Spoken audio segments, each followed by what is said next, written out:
name is Charles, and this is Mustaf. Yep. So today, we'll be talking about vaccine for life. But I want to ask a simple question. How many of us knows deadly disease? Can anybody answer? Can you answer?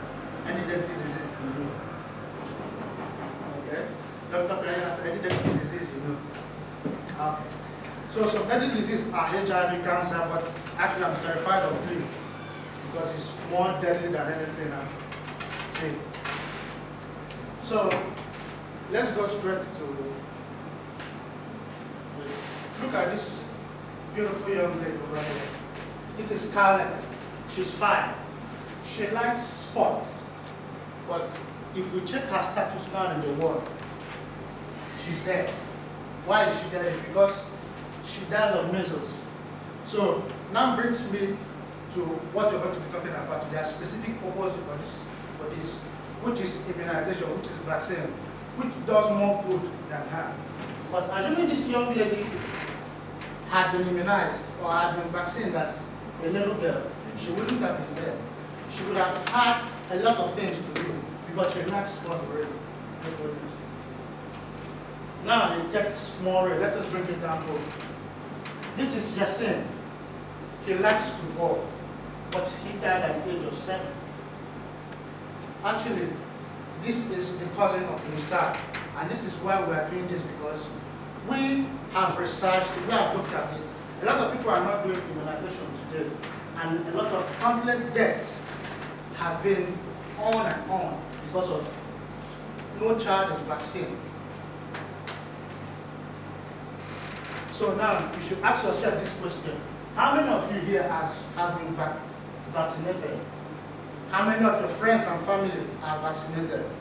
These are the questions you should ask yourself. This is why we are doing this, for the awareness. So you should ask yourself this question. How many of you here have been vaccinated? So this is our preview. Now we have talked about the introduction. We have the big problem, we have the fast solution, and we have war with vaccines, year or nay. And then what can we do? Let's go next. So now this is the big problem. This is in Malaysia today, in Pahang, measles has increased in range. The rate is too much. Measles has increased in 200% this year, and we have 21 cases. Unlike last year, we had only 7 cases reported, which is from the duration of from 1st January to 16th of March. And looking at it, you can see that it has killed a lot of people. It has been increasing. Okay, then let us go to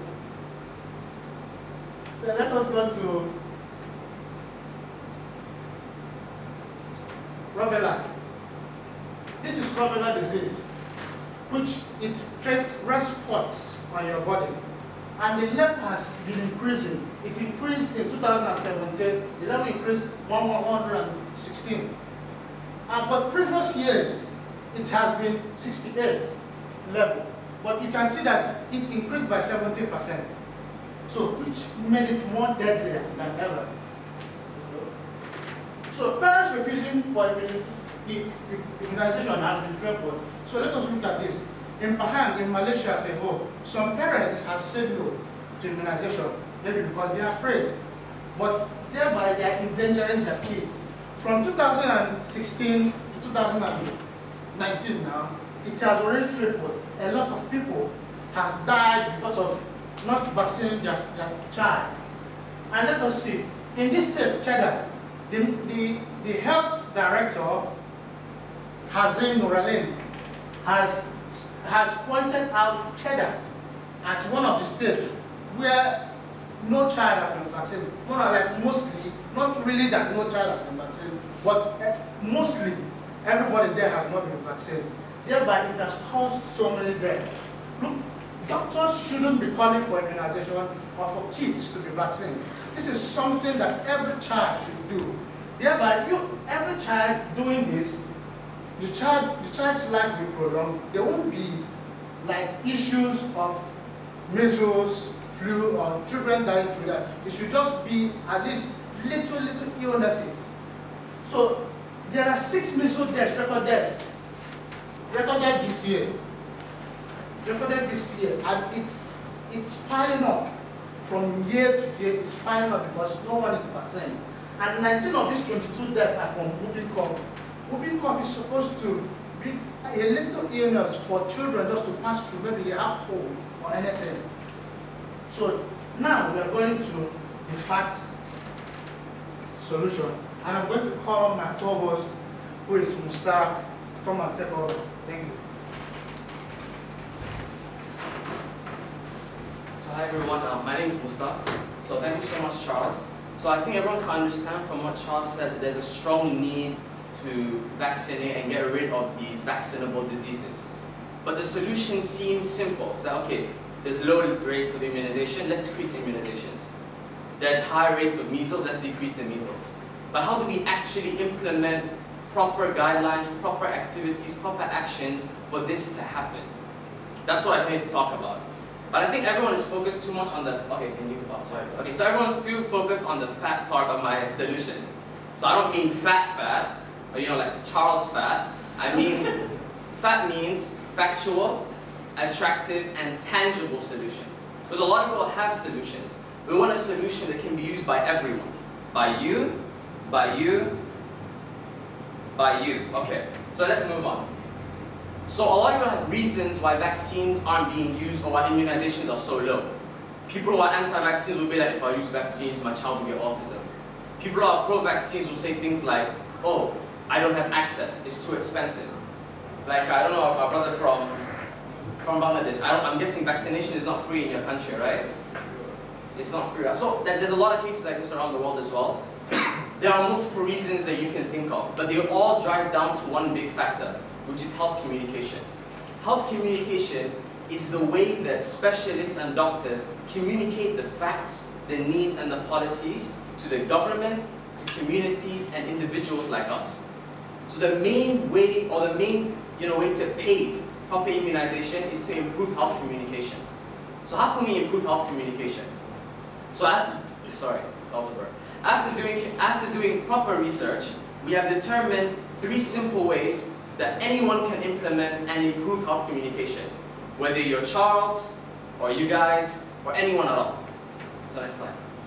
So this is the mind map, or the journey that you should go through to improve health communication. The first one is campaigns, which improves the level of education and awareness. Second is increased access. There are people who don't have vaccinations, but we need to increase the access for them to attain vaccination. And lastly, social media regulation.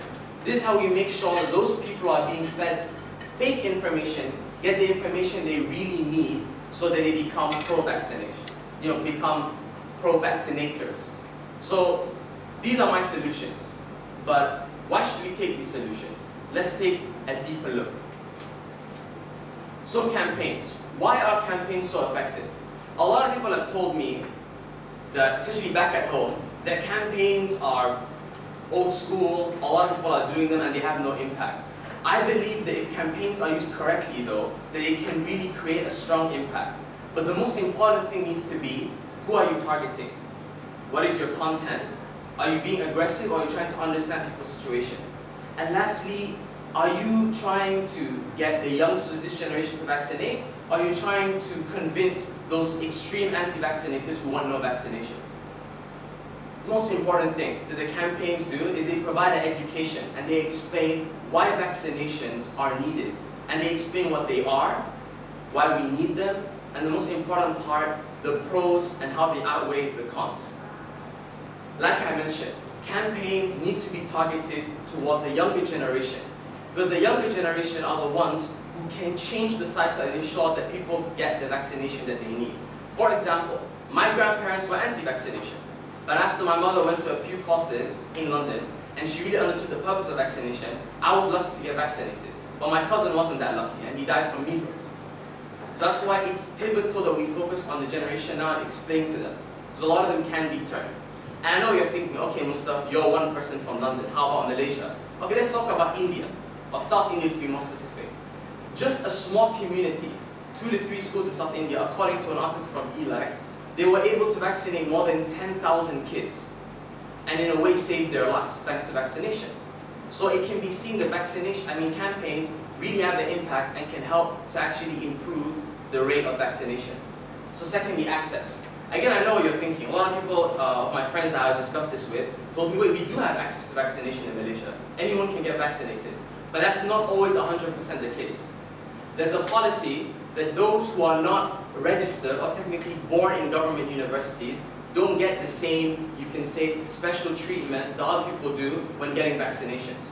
One of the main causes being that they need to pay close to 1,000 ringgit just for vaccinations.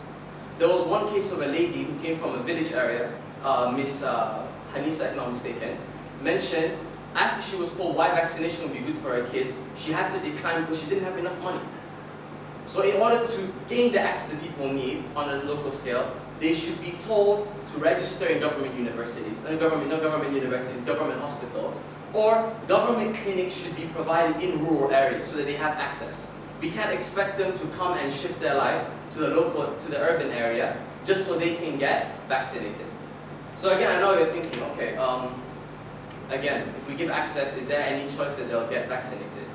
But there have been cases where when they provided free vaccination areas in places of food banks, a lot of homeless people didn't even second guess it. So we need to provide access first before we think about whether people want it or not. And lastly, next slide please. I said lastly. Okay. The biggest issue coming right now is social media.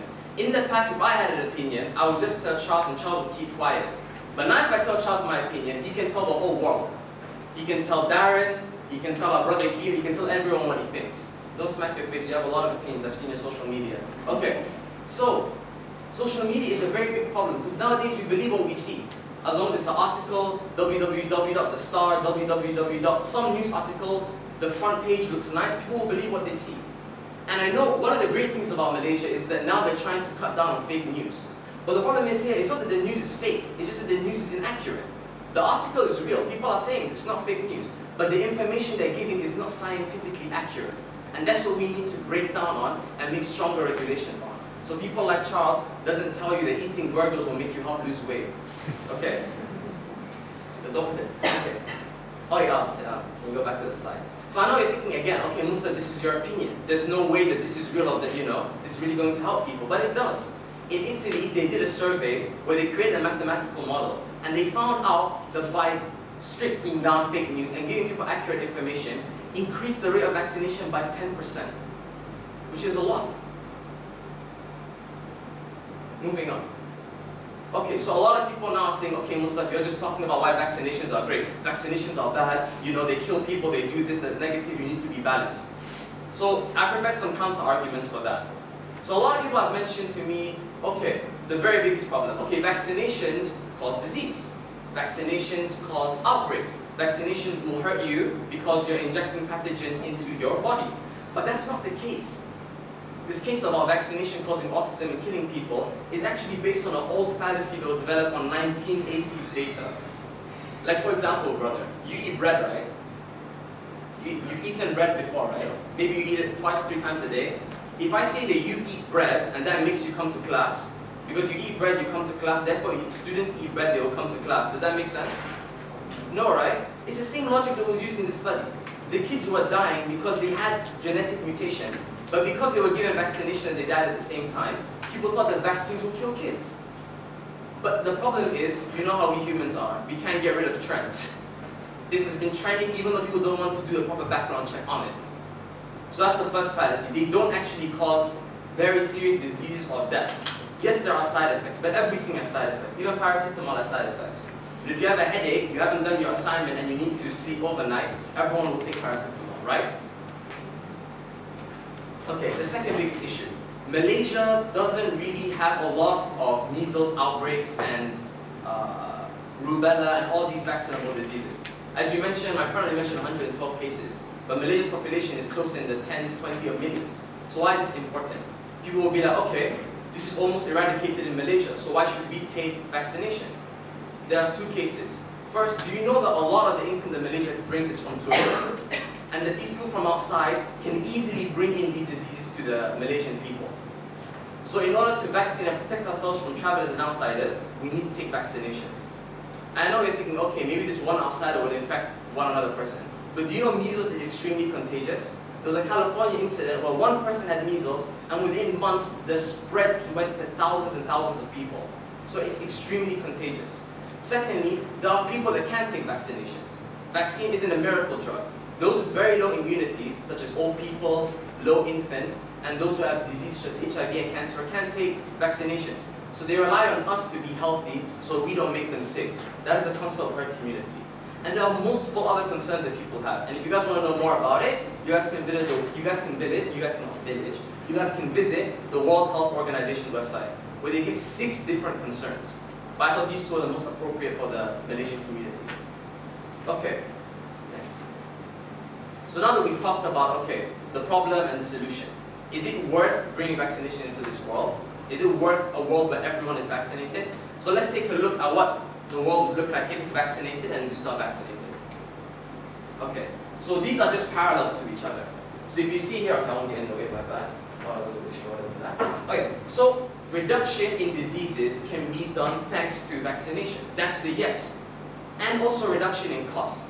A study showed that the cost of vaccination and the cost of treating the vaccinable disease has a 4 times difference, which means it's cheaper for people to invest in vaccination instead of saying to themselves, okay, when the disease comes, like any other disease, I'll go to the hospital and treat myself. It's cheaper to invest in vaccination. What happens when you don't invest in vaccinations? You get high costs, like I mentioned, and you also get a high rate of mortality. Because all these diseases, measles, rubella, polio, mumps, are extremely fatal and critical on people. My cousin, as mentioned, Yassine, died at the age of 7. He only started getting symptoms of measles a week in. And even though he was taken to hospital in London, he still passed away. But they said at his age he hadn't developed a strong immune system, and because he wasn't vaccinated. So the mortality rate is not a joke. Secondly, we have the capacity with vaccinations to control and eliminate these diseases. So we can focus on things that really matter, such as cancer, HIV, diseases that need more research, instead of investing funds and money into vaccinable diseases. What happens when we don't? The death of the new generation. Who are the most susceptible to these diseases? People who haven't built immune systems. Kids, infants, people with disorders. These are the people who are going to be the most susceptible to the mortality and the deaths. So if we don't, take into account vaccinations, we are dooming the country as we know it. So now, it's been a lot of negativity. Okay, we need to do this. Oh my God, people are going to die. I'm trying to be right. But what can we actually do? Apart from the steps that I've mentioned, what can you guys do right now as students? But before I tell you guys to do, let's have a quick refresh and recap everything. Next slide, please. Okay, we've talked about the big problem, meaning there's a rise of outbreaks and the lesser amounts of immunization. We've talked about the FAT solution, which is factual, attractive, and tangible in helping decrease the amount of outbreaks and also increasing the immunization.